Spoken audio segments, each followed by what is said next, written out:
문제가 없을 것 같다. 그래서 감가상각을 10년을 시킵니다. 근데 한 3년 차쯤 되니까는 이제 1,000만 원에 10년이니까는 감가상각을 매년 100만 원씩 시키죠. 그러면은 3년 지나고 났을 때 그 기계장치가 재무제표에 이제 700만 원이 딱 달려 있죠. 그러면은 그 기계장치의 가치는 이제 700만 원이 될 텐데, 결국 이 700만 원짜리 기계 가지고 앞으로 700만 원 이상을 벌어들일 수 있느냐가 중요한 거죠. 700만 원짜리 기계 가지고서 700만 원 이상 못 벌어들인다 라고 하면은 그 자산은 절대 700만 원짜리가 될 수가 없는 거죠. 회사가 감가상각을 굉장히 오래 한다 라고 하면은 일단 자산의 가치에 대해서 한번 생각을 해봐야 돼요. 그 고속버스 회사가 하나가 있는데 거기는 감가상각을 8년을 합니다. 그러면 8년에 대해서 우리가 이게 과연 맞느냐에 대해서 한번 생각을 해봐야 되겠죠. 서울에서 부산까지 왕복 1000km죠. 그러면은 한 달이면은 3만 km를 달리니까는 1년에 벌써 36만 km를 뛰죠. 그러면은 8년 동안 상각을 한다라고 하면은 200만 km가 넘는다는 얘기인데, 내가 그 터미널에 가서 부산 가는 버스를 봤더니 이게 8년 된 차다라고 하면은 탈 사람 아무도 없겠죠. 말이 안 되는 거죠. 중간에 뭐 버스를 완전히 고치던지 그렇게 해야 될 텐데, 그 타는 사람들은 대충 외관 보면 알죠. 이게 버스가 얼마나 오래됐는지. 그러니까는 감가상각이라는 게 이게 멀쩡해서 그 상각을 길게 하겠다가 아니고, 결국은 내가 이거를 샀을 때 이거 가지고 몇 년 동안 돈을 뽑을 수 있느냐 가지고서 상각연수를 정해야 되거든요. 그게 이제 그 경제적 내용연수라고 이렇게 학문적으로 얘기를 합니다. 그러니까 물리적으로 10년을 쓴다 안 쓴다가 중요한 게 아니고, 내가 이 유형자산 가지고 10년 동안 돈을 뽑아낼 수 있느냐 없느냐인데, 결국은 이 회사는 적자가 났고 앞으로도 계속 적자가 날 걸로 예상이 된다.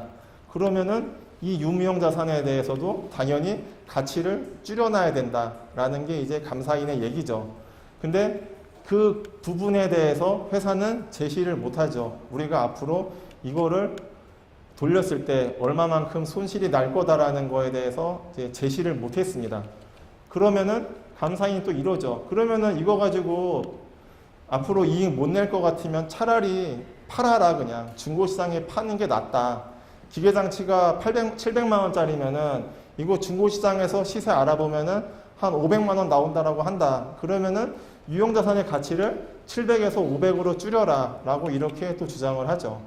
그래서 정리를 하면은 유형자산이라는 거는 결국 사용가치가 있거나, 그러니까 기계를 돌려가지고 이익을 낼 수 있는 그런 가치가 있거나, 아니면은 그거를 팔았을 때 어느 정도의 돈이 들어올 거다라는 매각 가치가 있어야 된다라는 거죠. 이게 없으면은 자산은 자산으로서의 더 이상 가치가 없다. 그래서 그 유형자산 손상차손이라는 그 손실을 이제 인식을 해야 된다라고 이렇게 얘기를 합니다. 그래서 재무제표에 달려있는 장부금액의 가치가 결국 이거를 돌렸을 때 앞으로 벌어들일 수 있는 가치, 또는 이거를 중고시장에 팔았을 때 우리가 벌 수 있는 가치에 미달된다라고 하면은 그 미달되는 금액만큼 손실로 인식을 해야 된다라는 거고, 그 다음에 재고자산이 또 재무제표에 있는데 이게 과연 이 가치가 맞느냐. 니네 계속 적자 나고 있고 앞으로도 적자가 날 것 같은데, 그러면은 재고자산도 역시 평가손실로 인식을 해가지고 그 앞으로 손실 날 부분에 대해서 미리 이 시점에 다 인식을 해야 된다. 진부화돼가지고 더 이상 팔 수 없다. 아니면은 팔 수는 있는데 원가 이하로 팔 수밖에 없다라는 상황이 왔으니까는 그 부분에 대해서도 역시 재고자산의 가치를 줄여야 된다라는 거죠. 그래서 회사가 영업이 악화가 된다라고 하면은 그 손익계산서에 나와 있는 숫자가 다가 아니고 자산의 가치도 더 줄어들 거다라는 게 이제 여기서 말해주는 상황이고, 근데 그 우전의 한단의 감사보고서에 그 왜 감사인이 의견 거절을 냈냐라는 거에 대해서 이제 그 내용을 읽어보면은 이제 여러 가지 내용들이 나오는데, 결국은 정리를 하면은 이 자산의 손상 평가, 그러니까 결국 이 사용 가치와 매각 가치가 얼마가 될 거다. 회사가 가지고 있는 기계장치, 토지, 건물들 가지고서 회사가 앞으로 열심히 제품 만들어봤자 어느 정도의 이익이 날 거다. 어느 정도의 돈을 벌어들일 수 있다라는 거. 아니면은 차라리 이거를 시장에 팔았을 때 어느 정도는 건져낼 수 있다라는 거에 대해서 제시를 못한 거죠, 결국. 그래서 결국 이 이야기가 뭐냐 하면은 2014년에 당기 순손실이 지금 760억이지만은 회사가 이거를 제시를 안 했기 때문에 사용가치, 매각가치랑 재고자산이 지금 그 어느 정도 더 줄여야 될지에 대해서 전혀 제시를 안 했기 때문에 우리 감사인이 봤을 때 이 회사의 단기 순손실은 마이너스 760억이 아니고 몇천억이 될 수도 있다라는 거죠. 그래서 그 위험 때문에 결국은 의견 거절을 할 수밖에 없다라고 이렇게 그 내용이 달려 있습니다. 말은 굉장히 복잡하게 되어 있지만은 결국은 이제 문제는 이거다라는 거죠. 그래서 그 회사가 상황이 안 좋아졌을 때 이런 문제가 어떻게 발생이 되는지에 대해서는 이제 그 다음 사례에서 자세하게 살펴보실 수가 있을 겁니다. 이 회사 이제 기억하시는 분들도 계실지 모르겠는데 이제 그 MB 정권 때 한참 이제 녹색 산업 얘기가 한참 많이 나왔죠. 그래서 그 녹색 산업의 가장 대표적이었던 태양광 사업을 하겠다. 핵심 재료인 폴리실리콘을 만드는 회사를 이제 그 설립을 했습니다. 설립을 하고서 최단기간에 이제 망했던 그런 회사죠. 굉장히 규모가 컸습니다. 자산 총액이 8,890억이었고요. 그 다음에 그 이 회사 만드는데 참여했던 기업이 S오일. S오일은 사실은 뭐 이 회사 망해도 전혀 문제가 없죠. 워낙에 사이즈가 크니까는 그냥 날린 돈 치면 되는데 이제 그 오송 LST 같은 이런 작은 코스닥 기업들 그리고 신성 솔라에너지 이 수성기술이라는 기업은 이제 제가 삼성회계법인 다닐 때 이제 그 상장을 하겠다라고 이제 왔었던 기업인데 결국은 상장 진행을 못했던 가장 치명적인 이유가 이거였죠. 이 회사에 지분 투자했다가 그 주식이 다 완전히 조기 종합이 되면서 회사가 재무 구조가 급격하게 악화가 됐습니다. 그래서 뭐 S오일은 사실은 별로 뭐 문제가 안 되는데 이 회사 망하면서 여기에 지분 투자했던 이런 작은 기업들이 정말 굉장히 힘들어졌던 그런 상황이 됐었고요. 이 회사도 보면은 녹색 산업 이제 한참 이제 일으키던 2010년하고 11년에 어쨌든 이익은 내놨습니다. 그 영업이익률 한 12%, 전년도에는 뭐 24%까지 내놨는데 불과 9달 만에 영업이익률이 마이너스 95%라는 이런 진짜 엄청난 숫자가 나왔죠. 결국은 뭐 태양광도 역시 유럽과도 연결이 돼 있고 그 다음에 그 유럽에서 또 주요 수입처이기도 하고 그 다음에 중국에서 또 역시 굉장히 무섭게 치고 올라왔죠. 그래서 그 중국이랑 뭐 가격 경쟁이 워낙 안 되니까는 불과 1년 만에 회사가 영업이익률 마이너스 95%라는 정말 이런 말도 안 되는 숫자를 내면서 결국 이제 2012년 그 3분기에서 4분기 넘어갈 때 이제 회사가 그 부도가 났었던 그런 상황이 됐고요. 혹시 뭐 현금 물음표는 뭐 계속 보셔서 아시겠지만은 공통점이 항상 있죠. 영업 활동에서 돈을 벌어들이지 못한다. 근데 기업이 정상적으로 투자는 해야 된다. 투자할 돈이 필요하니까는 역시 차입금 늘리고 유상증자 받고 사채 또 발행하고 거의 뭐 현금 흐름은 거의 이제 비슷한 모양으로 딱 나오게 됩니다. 근데 이 기업이 그 3분기에서 이제 4분기 넘어갈 때 아까 그 우전엔 한당 같은 경우에는 손실이 그 정도였는데 이 기업은 이제 손실이 어떻게 되는지에 대해서 한번 보시면은 이제 엄청나게 나옵니다. 이제 2012년 3분기 때 당기 순손실이 마이너스 400억이었는데 불과 3개월 만에 당기 순손실을 마이너스 4천억으로 늘려놨죠. 공이 하나가 더 붙었습니다. 결국은 마이너스 3,600억을 단 3개월 만에 손실로 더 잡은 상황이 됐고요.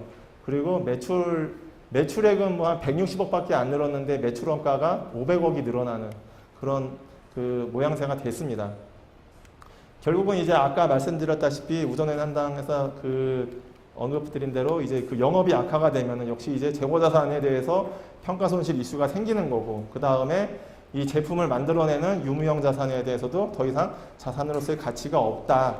그래서 역시 그 부분에 대해서 다 손실을 떨어내야 된다라는 건데 결국은 다 떨어냈죠, 이 회사는.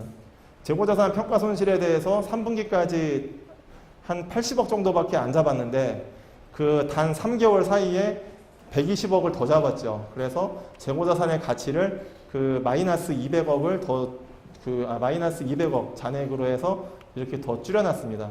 그래서 재고자산 금액 대비 그 평가손실 설정률을 28.5%에서 40%까지. 그러니까 재고자산 총액의 40%는 결국은 다 손실이다. 이거 앞으로 팔아봤자 손실 날 수밖에 없다라는 거고. 그 유형자산도 마찬가지죠. 유형자산은 더 엄청나죠.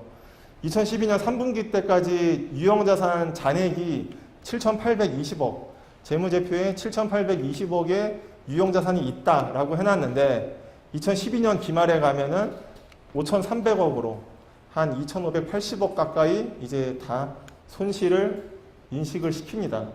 그래서 이 부분에 대해서는 이제 손익계산서의 변동사항을 보면은 그 기타 비용이 결국은 이제 이거죠. 유형자산 손상에 대해서 그 한 방에 인식을 하는 이제 그런 상황이 되겠습니다. 이건 이제 영업이익 아래쪽에 나와 있는데, 그러니까 손상이라는 게 그 회사에서 매년 이렇게 발생되는 이벤트가 매년 생기는 그런 사건들이 아니고 가끔씩 생길까 말까 한 이벤트이기 때문에 그거는 영업 활동이 아니다. 그래서 영업이익 아래쪽으로 이렇게 보내게끔 그렇게 돼 있죠. 그랬더니 이제 요거를 또 절묘하게 악용을 하는 기업들도 굉장히 많이 있습니다. 감가상각을 굉장히 길게 하죠. 아까 말씀드렸다시피 상각연수를 굉장히 길게 해가지고 자산의 가치를 계속 가지고 가다가 한 4년 차, 5년 차쯤 되면은 다 요걸로 다 떨어내죠. 더 이상 자산의 가치가 없다. 사실 이것도 일종의 분식이다라고밖에 볼 수가 없는데 사실은 이 회계정책을 교묘하게 이제 이용을 하는 거죠. 그래서 그 감가상각이 너무 길다. 상각내용에서 너무 길다. 근데 매년 손상차손이라는 계정 과목으로 해가지고 그 영업이익 아랫단에 계속 이렇게 비용으로 털어낸다라고 하면은 이 회사가 자산을 지금 생각보다 감가상각을 오래 하는구나 라고 또 생각을 해볼 수가 있습니다. 그래서 결국은 이 회사는 이제 유형자산이 그 7,800억에서 5,300억으로 확 줄면서 유형자산이 이제 2,500억으로 됐고, 여기 그 유형자산 주석사항 보면은 결국은 그 유형자산의 가치를 2,800억을 다 줄여놨다. 그래서 자산의 가치는 5,300억밖에 안 된다라고 이렇게 해놓은 거죠. 그러니까 결국은 우전엔 한당 같은 경우에도 이거랑 이거가 더 있을 거다라는 얘기인데 이거에 대해서 회사가 감사인한테 제시를 못했으니까 손실은 더 분명히 그때 기말에 나왔던 숫자보다 더 클 거다라는 게 지금 그 생각을 할 수가 있는 부분이 되겠습니다. 그래서 우전엔 한단을 보면서 떠오르는 기업이 그 한국실리콘이어가지고서 일단 이 사례를 한번 넣어봤습니다. 그 다음에 이제 마지막으로 이제 나온 사례가 이제 STS 반도체인데 사실 여기도 조금 이제 쇼킹했죠. 그 어떻게 보면 사실은 삼성 가죠. 그 홍씨 집안 보강 패밀리 그쪽인데 거기에 있는 회사가 과연 그렇게 회생을 갈 거냐라는 거에 대해서 아마 아무도 예상을 못했을 것 같은데 사실은 이 회사는 그렇게 뭐 STS 반도체는 사실 그렇게 경쟁력이 있는 회사는 아니죠. 근데 영업이익은 어쨌든 작년까지는 내놨어요. 내놓고서 그 이자 비용을 감당할 수 있을 정도의 그 영업이익은 내놨습니다. 그래서 2013년도에 뭐 적자가 나긴 했지만은 어쨌든 뭐 그 경기 변동을 좀 타는 산업이다 보니까는 그 2014년도에 이익이 났으니까는 그리고 2015년 1분기까지 어쨌든 이익 내놓고 이자 비용 감당할 정도니까는 물론 단기